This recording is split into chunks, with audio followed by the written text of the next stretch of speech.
heart of the kingdom of Leora, where golden fields stretch beneath a sky of endless blue, there ruled a mighty king named Auden. His castle stood tall, his people prospered, and his wisdom was unmatched.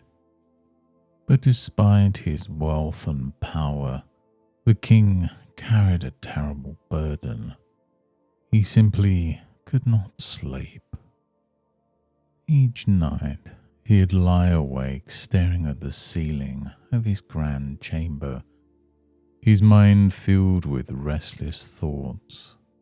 He tried everything: silken sheets, the softest pillows, even the songs of the royal minstrels, but still sleep eluded him.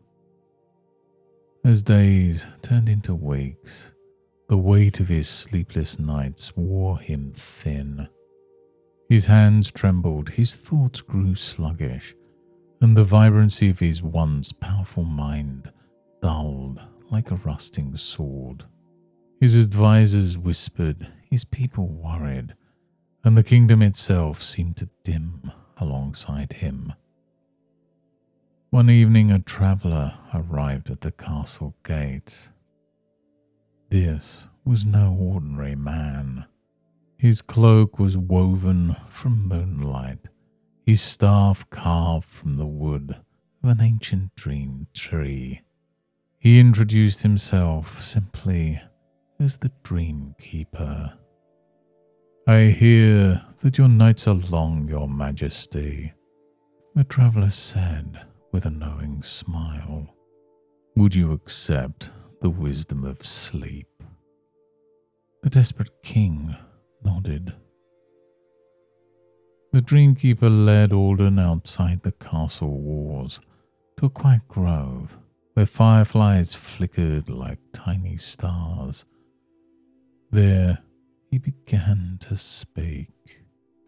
"Sleep is not a battle to be won, but a river to be followed. Yet you have built dams with your habits." He pointed to the sky where the moon had begun its climb. "Your mind does not rest because your kingdom does not. Long after the sun sets, the fires burn in your chambers, the voices of your court echo through your halls, and the weight of the day lingers upon your shoulders." The king listened, his heart heavy with realization. He had carried his crown even into the night, never allowing himself to let go. The Dream Keeper continued. "If you wish for sleep, you must first invite it. Treat it as an honored guest, not an enemy to be conquered." And with that, he gave the king 3 gifts: a candle scented with lavender, a feather from a dream bird, and a small hourglass filled with silver sand.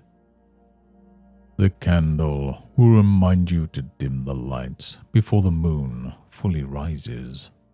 The feather will guide you to comfort, for the body must be at peace before the mind follows. And the hourglass will teach you rhythm. Turn it each night at the same hour, signaling to your spirit that it's time to rest." Alden took the gifts, and from that night forwards, he honored the wisdom of the Dream Keeper. He dimmed the lights before nightfall. He allowed his body to relax, and he surrendered to the rhythm of the hourglass. And soon sleep came, not as a conqueror, but as a friend. His mind grew sharp again, his strength returned, and his kingdom flourished once more under a well-rested king. Remember, good sleep is not found in struggle, but in surrender. Prepare the body, quieten the mind, and sleep will come. Thank you for joining me in Alden this evening, and until next time, goodbye and good mental health.